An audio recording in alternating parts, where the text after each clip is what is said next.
Okay. नमस्कार, जय हिंद, जय Bharat and welcome to Def Talks. This is Aditya Chand. NavIC, एक चीज हमने देखी कि भारत की जो टारगेटिंग सिस्टम्स इस बारी ऑपरेशन सिंदूर के अंदर और काफी सारी चीजों में यूज इंडियन सिस्टम्स काफी सारे यूज हुए। But the next phase of warfare of course ground पे जो होगा होगा is basically based on ISR, intelligence, surveillance and reconnaissance.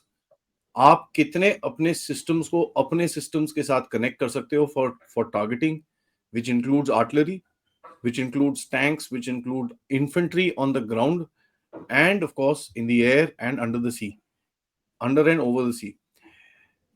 कितने सिस्टम्स को आप अपने आप इंटीग्रेट कर सकते हो with your own ISR is going to be critical. इसी एक मूव के ऊपर 52 defence satellites worth about 26-27,000 crore approve हुई हैं। Let's talk about them because काफी सारी चीजें इसके अंदर होनी है and I think this needs to be done not now, this needs to be done yesterday. ये सुपर स्पीड में हमको करना पड़ेगा और इसके अंदर हमारे पास टेक्नोलॉजी भी है, विल भी है एंड कैपेबिलिटी भी है। पतिकेत भाई नमस्कार, वेलकम टू शो। नमस्कार। नहीं, ये जो प्रोजेक्ट है इसका बेसिकली नाम है स्पेस बेस्ड सर्वेलेंस। तो ये this is the third phase. ये actually it's not something very new, but difference is in the number of satellites being launched. तो इसका जो अप्रूवल एज पर रिपोर्ट्स आया था इन अक्टूबर 2024 की ये अप्रूव कर दिया गया है by the cabinet committee of security. अभी जो हुआ है, अभी जिस चीज के ऊपर there is lot of traction on this news is that इसको बहुत फास्ट ट्रैक किया जा रहा है आफ्टर ऑपरेशन सिंदूर। तो उसका जो एक डेडलाइन था कि with in 1 decade from 2026 onwards 52 satellites launch किए जाएंगे। I think that is being fast tracked. और उसमें शायद कितनी कटौती होगी उस टाइम फ्रेम में बोलना मुश्किल है, but there is much more urgency now कि इसको एग्जीक्यूट किया जाए।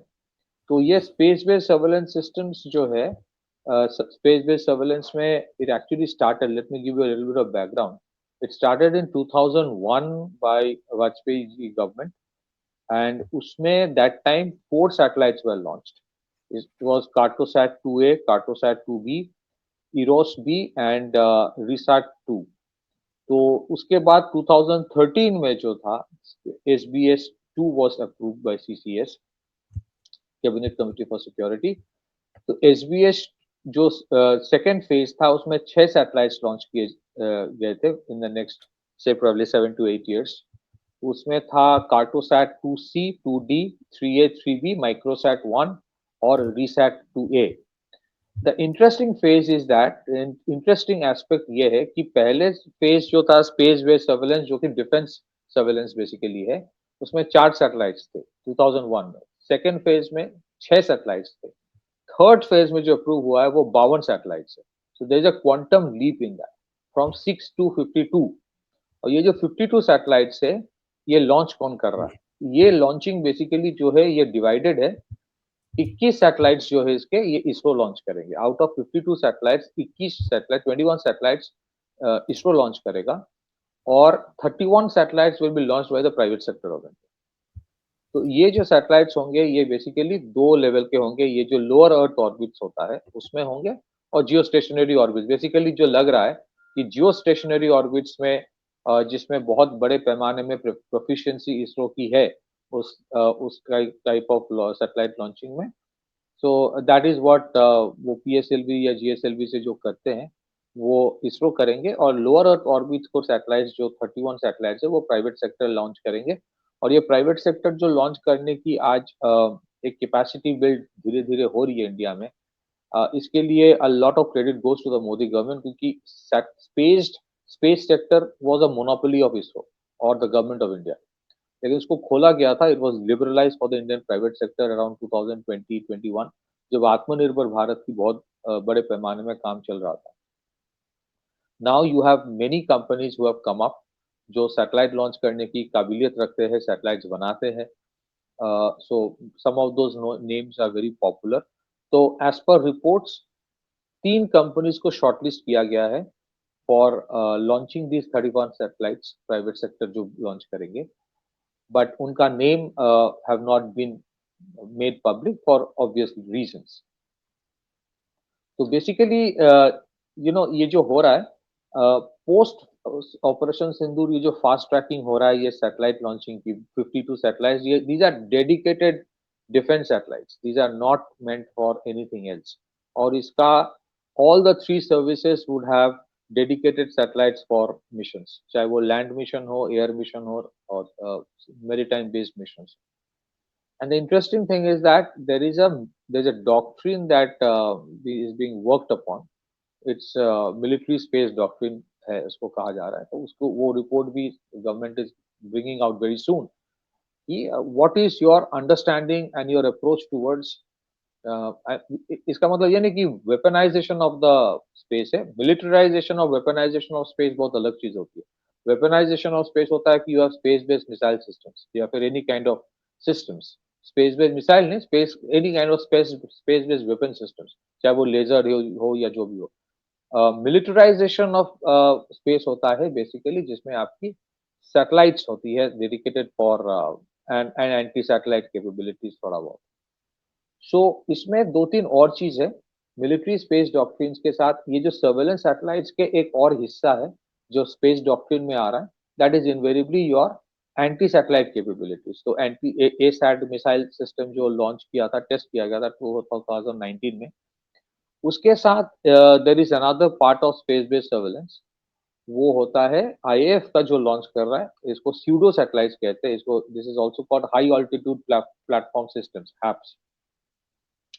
So they fly at a very high altitude, or they keep on flying. Some of the recent HAPS, उसमें solar panels होते हैं, they actually keep on taking energy, solar energy से चलते हैं काफी time, so they can keep on traveling and traveling for a long period of time. So over a period of time, what we see is that uh, अगर आप operation सिंदूर देखेंगे, उसके पहले भी अगर आप देखेंगे कि यूक्रेन रशिया कॉन्फ्लिक्ट का जो आउटकम्स है in terms of lessons learn, या फिर जो कॉन्फ्लिक्ट या सिचुएशन मिडिल ईस्ट में है, there are few things that are important to understand, learn and implement.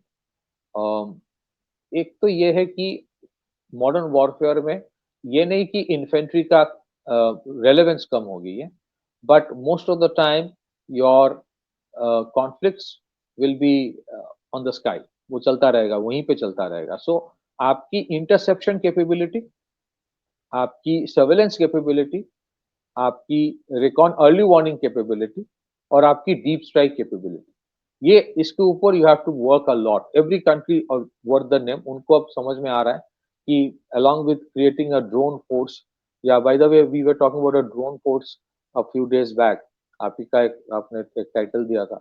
So there is a recent report that every in battalion of the Indian Army, infantry battalion will have a dedicated unit जिसके पास first person view FPV drones होंगे। तो that is a clear cut lesson from the Ukraine conflict. FPV drones played a very critical role there. So long range reconnaissance में अगर आप देखेंगे, lot of work is happening. जैसे there are talks की consideration की तीन ऐसे aircraft लिए जाएंगे फॉर इलेक्ट्रॉनिक इंटेलिजेंस गैदरिंग, जिसको आई स्टार कहा जाता है।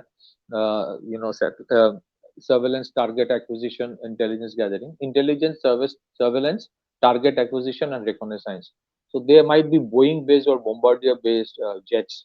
फिर उसके बाद आप देखेंगे कि इलेक्ट्रॉनिक इंटेलिजेंस में आप वोरोनस जैसे रेडार लेने की बात चल रही है। सो उनकी कैपेसिटी 8-9 हज़ार किलोमीटर की है। फिर एंटी स्टील रेडार की बात चल रही है। फिर उसके बाद आप you are working on long range cruise missiles, चाहे वो लैंड अटैक क्रूज मिसाइल हो, चाहे वो एयर क्रूज मिसाइल हो। फिर प्रोजेक्ट कुशा की बात चल रही है। Project Kusha is the next generation air defence system that India is working on. फिर A500 लेने की बात चल रही है।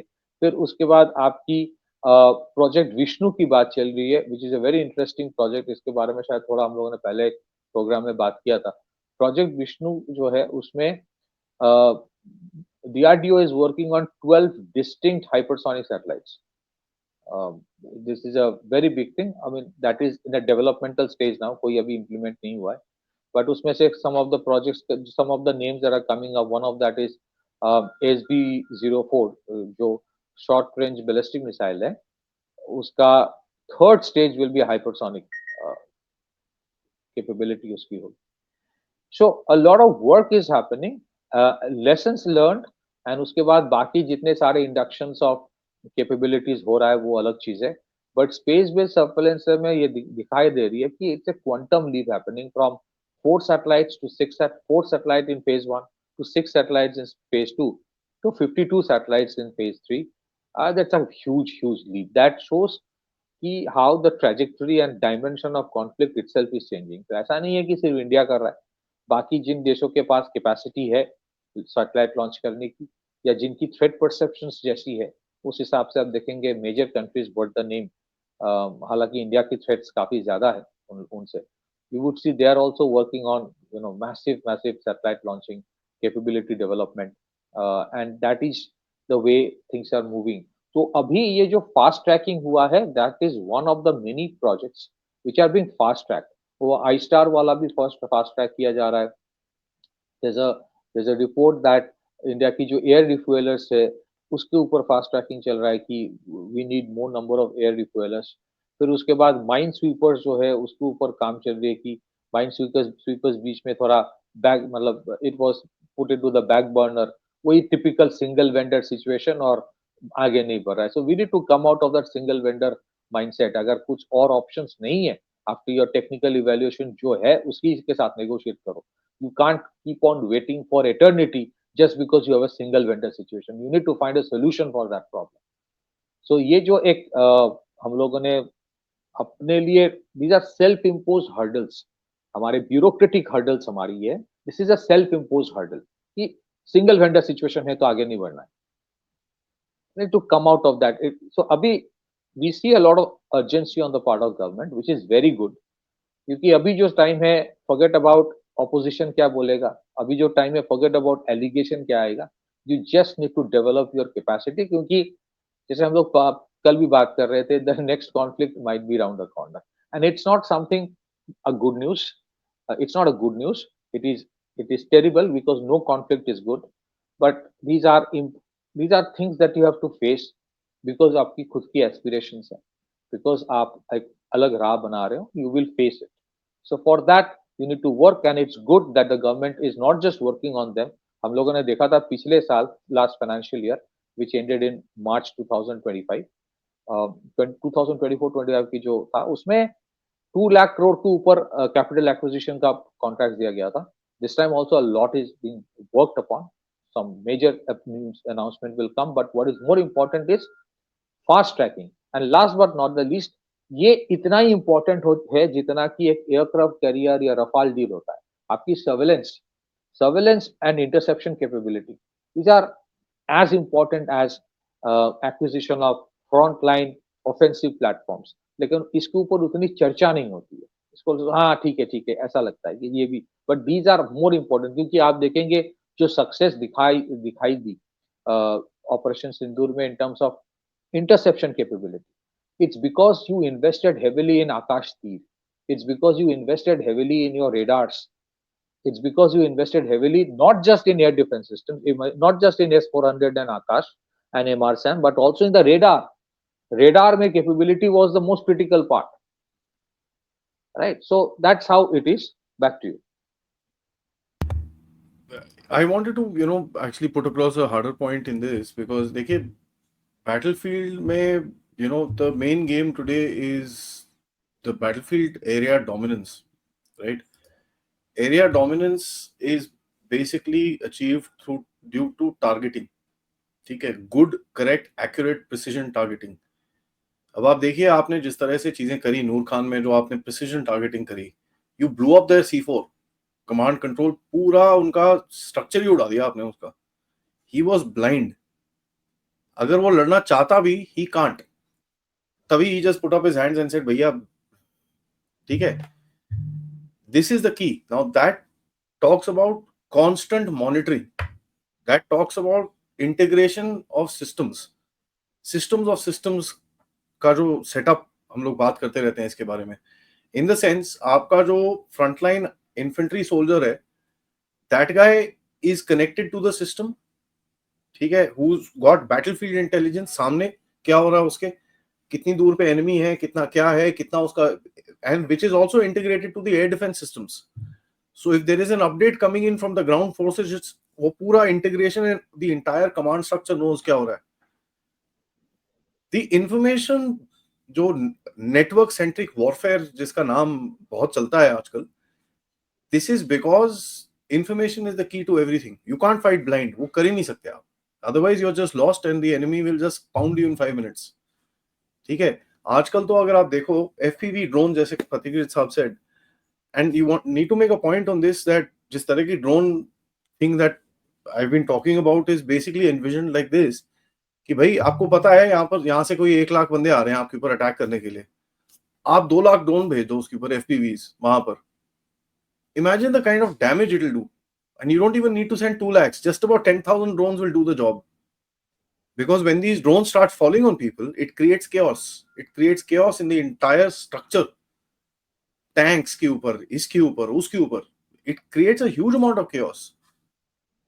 तो ये चीजें, this is called disruption of warfare. And Ukraine में इन लोगों ने जो भी, whatever you say, Ukraine has used American capabilities to produce such beautiful results on the battlefield. I mean, leave alone the politics of it. But Ukraine की FPV drone force is something to be dealt with. You know, इनके पास tethered drones हैं. Miles तक fiber optic cables आ रही है. There are battlefields where you will see fiber optic cables बिछी हुई है चारों तरफ because drones have gone all over the place. Tethered drones where the pilot is actually controlling and he's seeing where it is going. So it's the kind of capability that they've been able to find is amazing. And Bharat को ये चीजें, I don't know है नहीं है इसके बारे में मैं बोल नहीं सकता, but we need to have advanced in all this stuff. That's the point I'm trying to make, because the battlefield change जो हो रहा है because of ISR capabilities. अब आप देखो Ukraine is able to fight Russia because of intelligence capabilities given by जो European union है और अमेरिका के CIA है और अमेरिका का पूरा इंफ्रास्ट्रक्चर है. They're able to hold the Russians. They're able to fight the Russians. आप ये इंटेलिजेंस नेटवर्क हटा दो, यूक्रेन कल सुबह गिर जाएगा. ये they don't have the capability on their own, and that's the game. आपने सही कहा. And just to add a couple of things, एक तो है कि what is happening is at the low end of the spectrum, उसमें low cost drones का भी इस्तेमाल हो रहा है in large numbers. और tethered drones की जो आप tethered drones की बात करो, उसके ऊपर एक काम बहुत बड़े पैमाने में चल रहा है India. Tethered drones are being inducted. There's a particular company which has mastered it. वो हो रहा है. And so basically ये जो लड़ाई है, if you see what is happening in Ukraine and if you see what happened in the Middle East, so it is reality. आपने सही कहा कि एयर डिफेंस सिस्टम्स और आपके जो कमांड एंड कंट्रोल सिस्टम को अगर पहले ही अटैक वो कोशिश की जा रही, and then the country is literally blind. आज ईरान के पास हाइपरसोनिक कैपेबिलिटी या सुपरसोनिक मिसाइल कैपेबिलिटी बहुत बड़े पैमाने में है. That is a reality.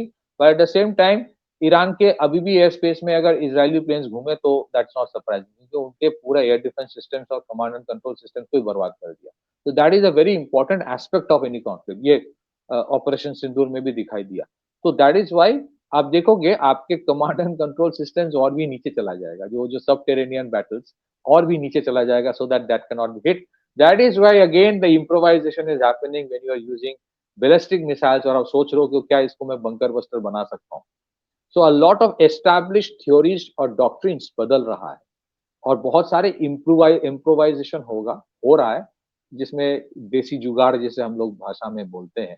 You will see that happening. You will see DRDO working on a ballistic missile, knowing that it would have a circle error probable, and then working on it to ensure कि ये precision strike कर पाए. उसके लिए क्या-क्या करना पड़ेगा, and which is important.